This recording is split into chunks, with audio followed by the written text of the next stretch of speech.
Hi everyone, it's Amy Parvane from Select Advisors Institute. In this interview, I'm going to be speaking with my friend Eido Walny of the Walny Legal Group. Eido is an estate planning attorney and he has extensive experience discussing how financial advisors can get more referrals from estate planning attorneys, the mindset of the attorneys that do make referrals, how attorneys and financial advisors can better collaborate to grow each other's businesses, and how to move the ball forward after that initial first meeting with a center of influence so you could get more introductions and referrals. We're also going to be speaking about how to best market yourself and your practice in a digital world, as well as many, many other things. So with that, let's get started meeting Eido Walny from the Walny Legal Group.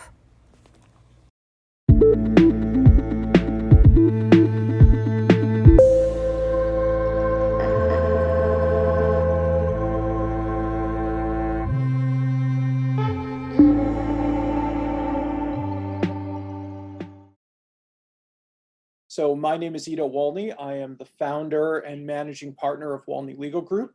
We're a boutique estate planning firm based out of Milwaukee, Wisconsin, but serving a national and even international clientele. Our clients range from normal everyday people all the way up through celebrities, high net worth individuals, athletes, doctors, dentists, and multi-generational wealthy. So a very wide and diverse spectrum of estate planning clients. That actually leads to my first question, Eido, which is estate planning something for the high net worth only, or is it not? And at what point does someone need an estate planning attorney? That's a great question because I think it's a regular misconception that estate planning is just for a certain kind of person, right? Either elderly people or just for married people or just for people with kids or just for people with a lot of money. And nothing could be further from the truth. The fact of the matter is that once you turn 18, you're an adult, and there are certain estate planning documents that are going to be critical to you, regardless of any other demographics that you may fit into other than your age. The age of 18 is what touches this off. Now, at age 18, regardless of your net worth or any other demographics, you're not probably going to need a whole lot. Maybe powers of attorney and HIPAA authorizations, things that if you were to become disabled or incapacitated, your affairs would continue to go on. A lot of people think that even though their parents continue to be their hotel, their restaurant, their laundromat, their bank, all of these various services, that parents can just step in because once you turn 18, your parents are still your parents. But in the eyes of the law, you're an adult at that point. And so there are certain documents that you're going to need. And as people mature in life, there are other things that they may need: a will, a trust, some tax planning. So not everybody is going to need the same estate plan, and every plan is contoured to the needs of an individual. But planning is not only for wealthy people, not only for white or Black or Asian people. It really serves every demographic at every stage of your life once you become an adult. That's really great to know, because you're completely right. There is a misconception about who needs an estate planning attorney. So, Eido, how do estate planning attorneys typically get their client base? Let's assume they don't have a wide network, and it's not word of mouth. What are some ways that they are marketing themselves to get the word out? So I think, the law is a business like every other business, and lawyers are not immune to the marketing rules of business, just like every other industry.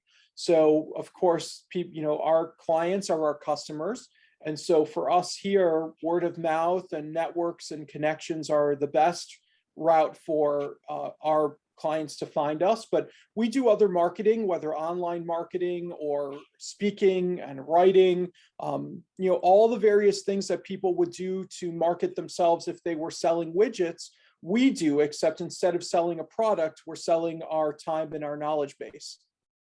That's great. And I know one of the ways you guys get your clients as well, or introductions, is through financial advisors.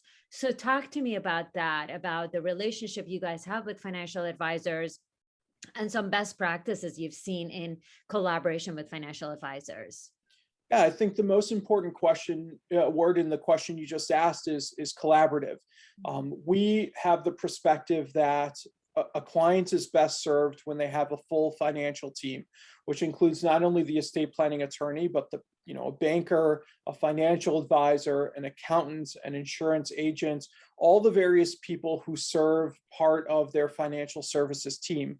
Really, no one of those people can do their job optimally without the help of the others. I can't do an estate plan in a vacuum because I need to know some other things that are going on.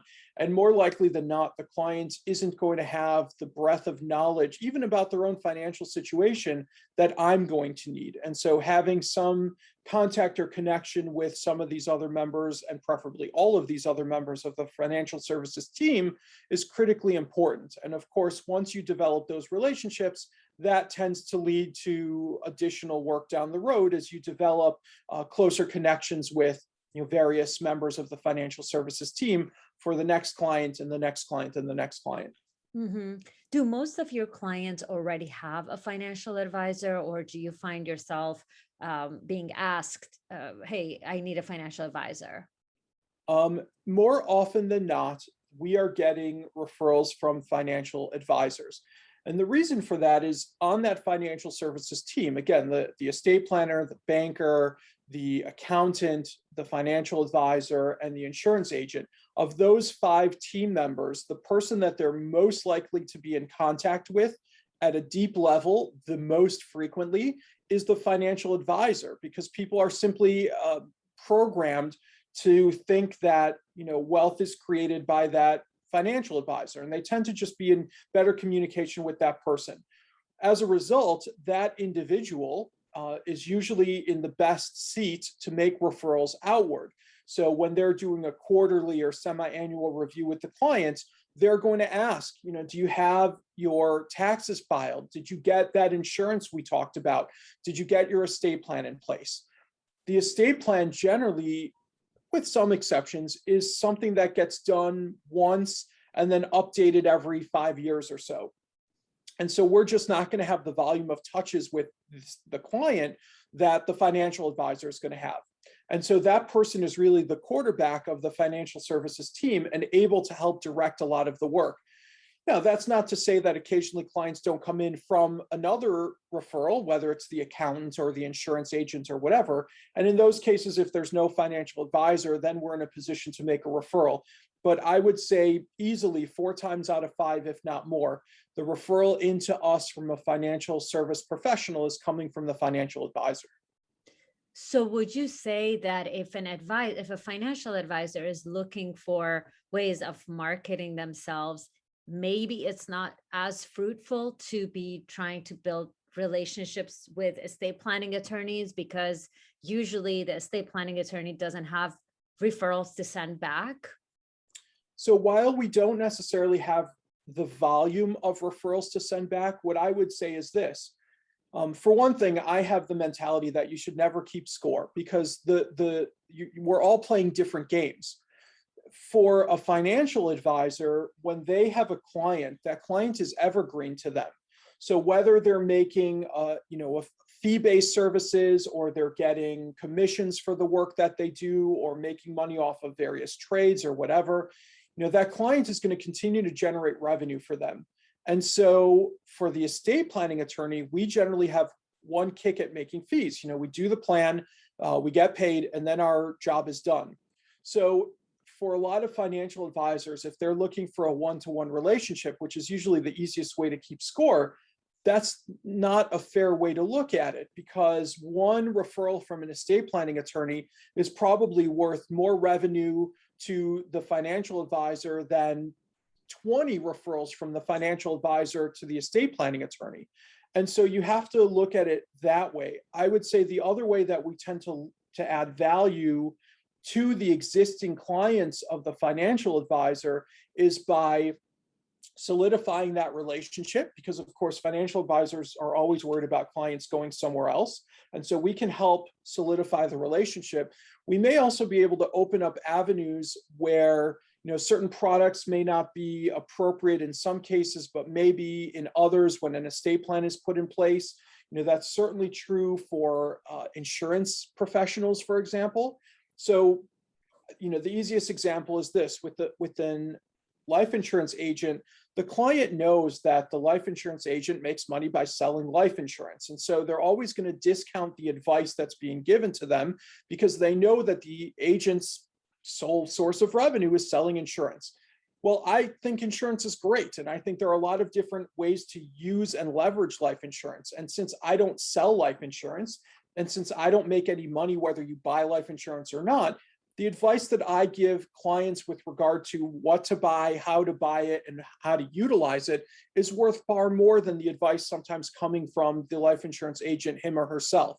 And so in a similar way, when there are certain financial service products, because we purposefully are not licensed to be wealth managers and we don't touch clients' money, that lack of a conflict allows us to give advice and help support the financial advisors in a way that they couldn't do for themselves. And so, having a good relationship with an independent estate planning attorney who can solidify relationships for the financial advisor's clients is going to allow them to leverage their relationships and make more money in ways that they probably hadn't really thought of before. And so it's not a matter of looking elsewhere, but thinking about how to work those relationships. And I think working collaboratively is always a winner for every member of the team. Absolutely. Is that the same mindset for all attorneys, or would you also tell us best practices in all of financial advisors who want to work with different types of attorneys? Are there some attorneys that are better for, getting more fast-paced referrals, in your opinion?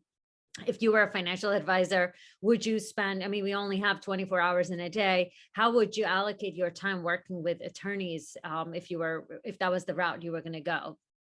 Yeah, there's absolutely no way that that is the mindset of every attorney. I think we are forward thinking in this regard. Frankly, I think it's one of the reasons we're as successful as we are. We hear constantly in the marketplace that, for example, life insurance agents are hesitant to work with estate planning attorneys because the attorneys will, ruin a sale for them or delay things or not understand how anyone is making money, and they sour relationships. And so that is a way to poison relationships. And you don't want to work with someone who's going to cost you money. And so we are very cognizant of how financial services work. I'm not a banker, but I understand how banks work. I'm not an insurance agent, but I understand a lot about insurance in that industry. Mm-hmm. Similarly, I'm not a financial advisor, but I understand a lot about that industry and the various products that they offer and how financial advisors leverage and utilize those products. And so I think when you're looking for a good relationship, you need to find someone who's like-minded like you, who's going to help you, and likewise you can help them. There are a lot of attorneys, just like there are a lot of insurance agents and a lot of financial advisors, who are more than happy to work in a vacuum and not care about what your estate plan is, and not care what insurance you have, not care whether you're filing your taxes or not. Frankly, I've heard this myself. I've heard financial advisors tell me, my job is to make you as much money as possible. And at the end of the day, if you die with a giant pile of money, I've done my job. Well, that's nonsense. Would you rather have, $5 million that you can pass all of it to your heirs, or would you rather have $7 million where half of it is going to be lost to taxes? To me, clearly, you'd rather have the 5 million, which is less than 7 million, if all of it can go to your heirs. And so it's not just a matter of absolutes where bigger means more and you've won. That is an oversimplistic view. That is an unhealthy view. And I think at the end, that's someone who's self-motivated and not motivated by the goals of the clients. And so for me, I'm always looking for someone who really is interested in working collaboratively and having the client's goals be the most important goal. I'm successful when my clients are successful. If I'm successful and my client isn't, there is no way that you can call that success. To me, that's failure, not success. Yeah, and it also sounds like one of the mindset characteristics to look for is an entrepreneurial mindset. If you're in a growth mode, you want to be looking for an attorney, whether it's a divorce attorney or an estate planning attorney, who is also entrepreneurial. And one of the ways you could see that is, are they being active on LinkedIn? Are they posting? Are they doing a lot of speaking engagements? But if their marketing and their outbound approach is dormant, it might be a good sign this person's not interested, right? No matter how much you're spending your time. Sure, maybe their client and Rolodex is pretty massive, but they're not going to care about working with you. Would you agree with that kind of characteristic? Yeah, I think it's a telltale sign. I don't know that that's the be all end all. Different things work for different people. I mean, there are people who are successful that I could try to dissect why they're successful and never really figure it out. I mean, some people just have a way of making things work. Mhm. But I think if we're talking about someone who's, on the upswing of their career and still looking for relationships and trying to grow their business as a financial advisor, I need someone who's going to work with me and not work against me or not work in spite of me. And so having someone who is like-minded, who understands the game that we're all playing together, that's really important. And I think having that entrepreneurial spirit is telltale. Again, not determinative. There are certainly going to be people who maybe don't do those things, but can still be successful and you can still work with them successfully. But I think if you're going to find someone entrepreneurial who kind of gets it, that's always a good sign, not a bad sign. That's great. Well, let's go through a hypothetical situation. Let's say I'm Amy. I've just started, maybe I'm 5 years in as a financial advisor, and I live in a small town. I know you grew up in a small town as well. And I want to start getting referrals from attorneys. Walk me through what I should do. First, how do I find the right attorneys? What do you recommend is the right database? Would it be LinkedIn? Would there be another site? Second, what do I write to these individual attorneys that would grab your attention, for example? And then let's go through the cadence and the sequence from there. Honestly, just get out there. That would be my advice. Just have lunch with people, have breakfast with people, just get to know them. At the end of the day, we like to work with people who we like, and we like people for various reasons. Mhm. But I don't think that you should look at metrics online or see, anything like that as a starting point. Again, under the hypothetical of I'm just starting out and I really don't have that many relationships and I'm just looking to build, what you want to do is get out there, start to build relationships and start to bridge divides. And, I have a policy, and I certainly have this and espouse this to young attorneys at my firm. Never, ever have lunch by yourself. If you have to eat, and I certainly would not recommend going through the day without eating at all, always do it with someone. Don't waste that time. Why sit in your office with the door closed, just eating your sandwich? Go out there and have lunch with someone at least a couple, 3 times a week if you can, because you're going to be eating lunch anyway. You don't even have to necessarily talk about business with people, just get to know them. And then business will naturally come up. As part of the conversation, people ask, what do you do? How can I help? What do your clients look like? Is there anything that you're unhappy with the other service providers you're working with? Maybe these are nuggets of information that can help you better your practice. Maybe it's an opportunity for you to connect with someone who's going to lead to business for you. Maybe it's an opportunity for you to get in good with that person by giving them a referral. But I think if no one knows you exist, you can be the smartest attorney or the best financial advisor, and you're sitting behind an empty desk. And so don't do that. Get out there, have lunch with people, go to events, just start building relationships. That is absolutely step one. That's obviously so crucial. I mean, that's key. What about, like, let's say you go meet with an attorney, you have a great conversation, you've taken them out. Let's hope that things are open in people's towns. Some towns are closed, and it's more difficult. Obviously, we'll talk Yep. about that too. Um, But then you don't hear back from the attorney. I've had that happen to me. I've seen it happen so many times to advisors. Why does that happen? I guess that's like a more general question, but also, are there other ways to follow up and drip on that attorney going forward? I mean, I always tell people that common courtesy is the least common thing in the world. You would think that people would be cordial and follow up and return phone calls and return emails, but frankly, it doesn't happen. And I think the legal field is not immune from that by any means. I mean, there are lawyers that I even can't get to return my calls on matters we're working on together. It's as infuriating to me as it is to referral sources and clients. So I totally get it. Um, I look at it from the perspective of I always want to build relationships. And so when people call me, when people email me, I always try to respond in a timely manner. Sometimes the response is, listen, I'm really busy. Let me get back to you tomorrow, or let me get back to you this evening or over the weekend or whatever. But at least there's an acknowledgement that, your communication to me has not been lost. I acknowledge that I received it. I am setting a deadline for myself to get back to you. For me, that also shows the person who sent the email that they're important to me. And this is how I would communicate when we were doing business or when a client were to reach out to me. I think there are conclusions that you can draw if you're getting blown off as well. Now, sometimes people get busy and things slip through the cracks. So I'm not saying that that's an absolute. Sometimes people need a second or a third chance, but it's a pretty deep ocean. There are a lot of estate planning attorneys. There are a lot of financial advisors. There are a lot of accountants. There are a lot of insurance agents. I think, again, with common courtesy being the least common thing in the world, one of the things you can do to stand out from the crowd is simply give those common courtesies. Acknowledge people, return those calls, return those emails in a timely manner, and start to build those relationships. That's really the way that I look at it. Absolutely. I mean, you, for example, yourself have kind of divided yourself or separated yourself from what I've seen out there with the lack of response from some attorneys, which I just frankly don't understand. So that's something that a lot of advisors also deal with sometimes. And so it's great to hear that it's not the it doesn't have to be an end all be all.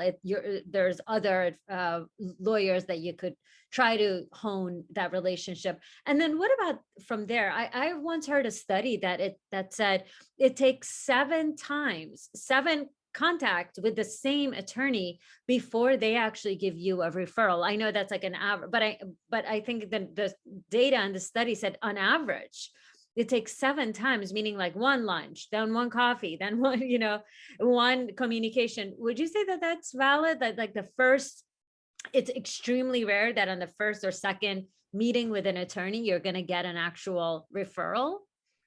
I mean, I think it really comes down to timing. Mhm. Again, if most of my clients are coming in on referral from a financial advisor, I would no sooner refer a client to another financial advisor from the referral source as I want that done to me. And that's absolutely never.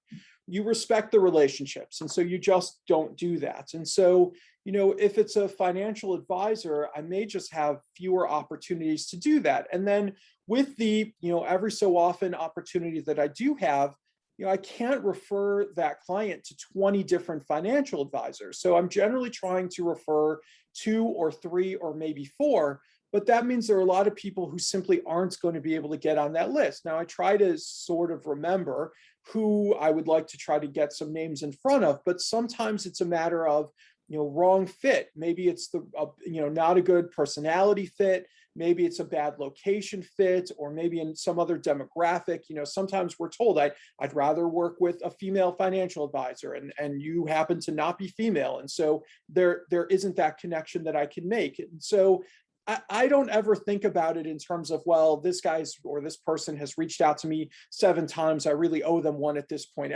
Again, I never keep score like that. Never, never, ever. If there's an opportunity that I think fits, if it's the first time I've had lunch with them or the 20th time I've had lunch with them, if it's a good fit and the timing happens to work out, that's how referrals matriculate. Yeah, absolutely. As someone who is in the legal industry, right? You're not a financial advisor, What I mean, I've heard and I've seen it happen over and over. From the outside, all financial advisors kind of look the same, and it seems like they all do the same thing. What are some ways that you would like to see an advisor differentiated? What are some characteristics you look for in an advisor, besides obviously their personality, and you said their politeness and their manners, but what are some ways that they could differentiate their practice so that you would be more apt to see them as a referral possibility? So this is a universal challenge, right? Yeah. Because I know that for a lot of not only financial service professionals, but frankly, clients in the wild as well, a lot of what we do has become commoditized. Yeah. We all think we're special. I think I'm special. I think my firm is special, but I also don't fool myself that every client is going to understand that. To me, we're just lawyers, right? We're just estate planning lawyers. And to them, outwardly, we are the same as every other lawyer. Forget about estate planning lawyer. They just sort of put us in this deep pool of lawyers, and you're a lawyer like every other lawyer. And so I think the onus really falls on us to show our peers and the other financial service professionals and ultimately the clients why we're different from every other. And this needs to be done on a one by one ad hoc basis. This is why I don't like doing shotgun approaches to marketing where, we're doing these giant dinners or going to big events, because you don't have an opportunity to connect with someone at a personal level and show them that, here are the things that we're doing differently than others, whether it's certain products or certain trusts or certain kinds of insurance, or here are the personal interests that I'm vested in. Again, whether it's a charitable interest or some sort of hobby, those sorts of things start to pull you away from the crowd. And then again, little things, common things like returning phone calls and emails, those little things start to add up and show people how you're different from the rest. And in my opinion, that's best done on a one-on-one or two-on-two sort of approach in small groups, where you can sell yourself to someone and really show them that, yeah, there are a lot of estate planning attorneys out there, but we're a really good one to work with. And there may be other good ones to work with. I mean, we're not certainly the only ones, but here's why we're different than the random name you're going to pull out of a phone book or a Google search. Yeah. Well, why don't you first tell me, like, I would love to hear how you are differentiating yourself as an estate planning attorney. And then I'd also love to hear maybe one advisor, you don't need to name them, but how you've seen them differentiate themselves. So we differentiate ourselves by the fact that we've been around for 10 years now, so we're not a fly-by-night firm. We've got a lot of stability. Some of the lawyers at our firm, including myself, started off at big firms, and we learned a lot at those firms and have a very deep breadth of knowledge. But we decided that the business model, both internally as to the lawyers at the firm and externally, the way that we relate to our clients, was not best served in a big firm environment, that it was best done in a boutique environment where we could really contour the business model, again, internally and externally, to the needs of our employees, including our lawyers, and our clients. And that included things like getting rid of billable hours and going to a flat fee approach where clients knew going into a project what it was going to cost and didn't have to open every month's legal bill with one eye shut, holding their breath, trying to guess what the fee was going to be. And you never knew if it was going to be a big number or a small number. And so we really contour our business and are really specialists in the estate planning arena, which allows us to be very different than a lot of our peers and competitors, because there simply aren't very many, and certainly not in this area of the country, but even nationally, there aren't very many boutique estate planning firms. And so we really are a special group. And so to me, that is really our elevator speech. That's how in a very short period, we summarize how we're special, how we're different. I can talk about various things that we do if we get a little deeper into it. I restore vintage cars. I have a cufflink business that I've started. My son is a hockey player. My daughter has Olympic aspirations with figure skating.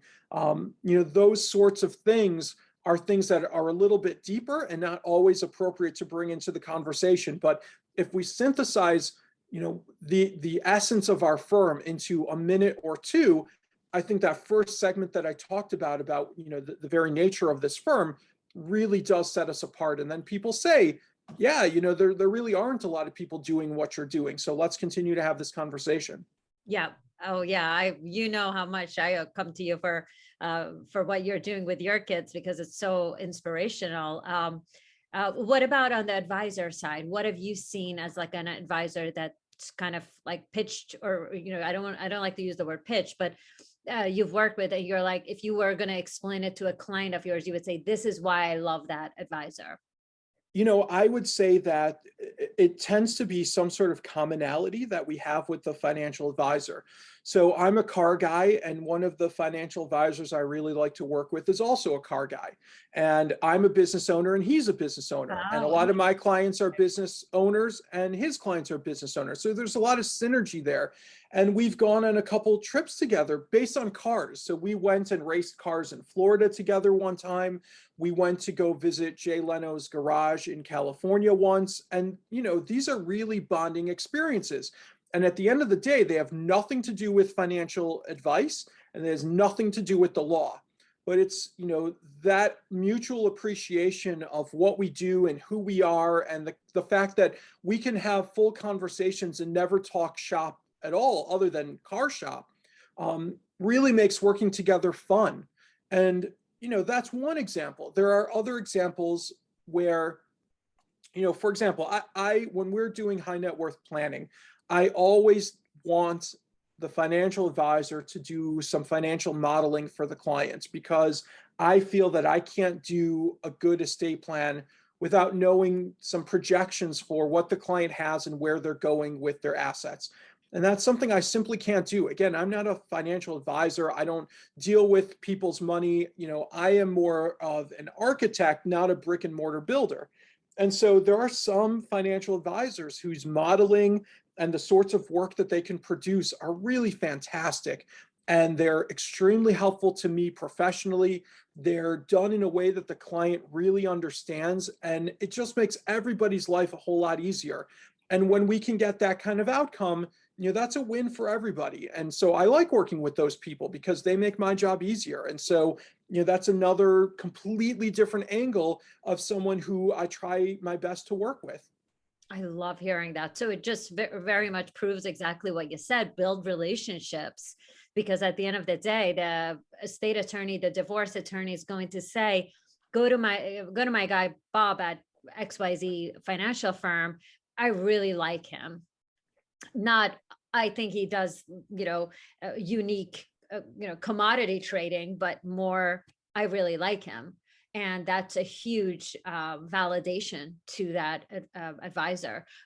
Just a final question. I know we're short on time, but you mentioned, go to lunch with everyone. And, at the time we're doing this recording on August 11th of 2021, there are still some places that are, it's very confusing as far as like, can we do lunch? Can we not? Things are still a little bit more virtual. Have you found best practices as far as building relationships virtually?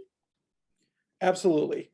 I think that now is an opportunity to differentiate yourself from a lot of other people who are looking at the COVID area as a time to be apart, and they're not leveraging the relationships that they have. I think now is a time where I'm finding myself sending a lot of emails and making a lot of calls that are simply this: how are you doing? You popped into my head. I've been thinking about you. I want to make sure you're good, your family's good. What are you up to? How's business? Just a very short personal contact with someone. I think people who have been away from the office and working virtually and aren't doing the lunches and the events and things, Zoom is fine, but it's sort of impersonal, and you have all these two-dimensional people in front of you. I think it means a lot to get a short text or call or email, just touching bases with people. And I think that I have found that doing that really helps solidify a personal relationship, even beyond professional. People appreciate it. At the end of the day, what we are trying to do is, when a referral opportunity comes up, you want to be top of mind.